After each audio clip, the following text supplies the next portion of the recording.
America. Where is it going? And how will it get there? What challenges will we face? How will we meet them?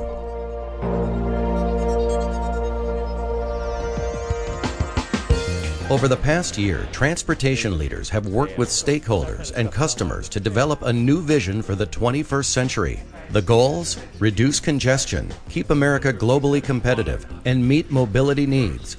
We have to develop what I'd call a new conceptual framework. We have to, in fact, rethink the transportation issue from a much more fundamental basis. Instead of asking ourselves, where's the congestion problem? Where is there a safety problem? And those are real. We should ask ourselves, what kind of world do we want to live in? What is the transportation system that we would create as a framework for the world we want to live in? 2056. The future is unknown. But many changes are already evident.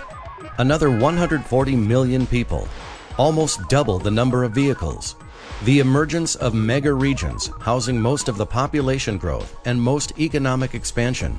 An explosion of freight movement through ports, highways, and rail. New energy sources and global climate concerns. The biggest challenge that we face is that I don't think we fully appreciate the extent to which the world is changing and how different the needs are going to be in 20 or 30, 40 years. For that matter, perhaps we don't even appreciate the extent to which the needs will be different in 10 years. How will goods be manufactured and delivered? What corridors will they travel? How will transportation meet the challenge?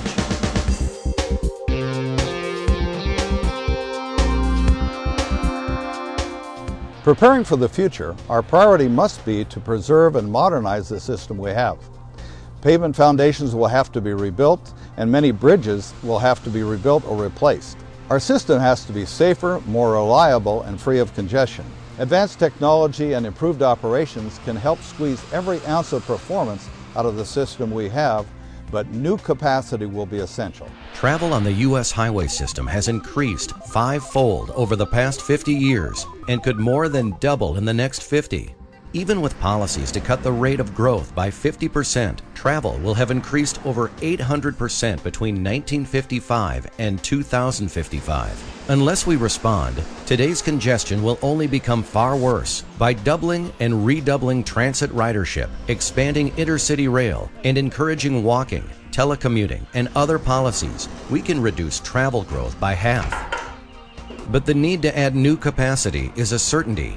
Research shows the need to add 80,000 lane miles to the 210,000-mile interstate highway system, 14,000 lane miles for trade corridors, and 8,000 centerline miles for truck-only corridors. Expansion of the national highway system and the network of arterials and collectors is needed as well. More transit, rail, and ports capacity is also required.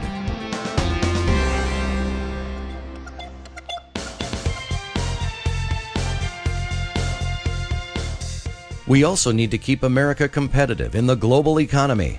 We face sweeping change in world trade routes as new trade blocs mature in the global network. Other nations are investing aggressively in transportation infrastructure to build up their economies. This nation is facing really some major decisions as to whether or not we want to compete at the global level, or we're going to allow neighboring countries to be bigger competitors. The question for us is, are we willing, are we able, are we committed to compete at that level?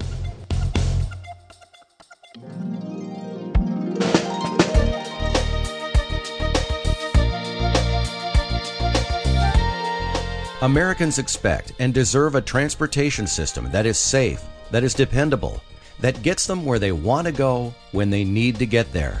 Good jobs, security, livable communities, protecting and enhancing our environment, innovations in fuel and reduction of greenhouse gases. Transportation plays a role in all of these, both now and in the future.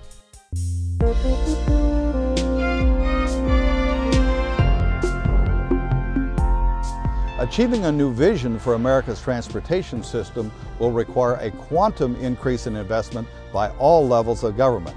It will take public-private ventures, and it will take innovation in how we finance needed improvements. We need a much larger investment in all of the modes of transportation. We're very good at focusing on the cost of everything. We're not very good at focusing on the benefits we derive. Investments in transportation always return more than they cost. 2009 will be upon us before you know it. There's a great deal of discussion that's going to occur in the political arena.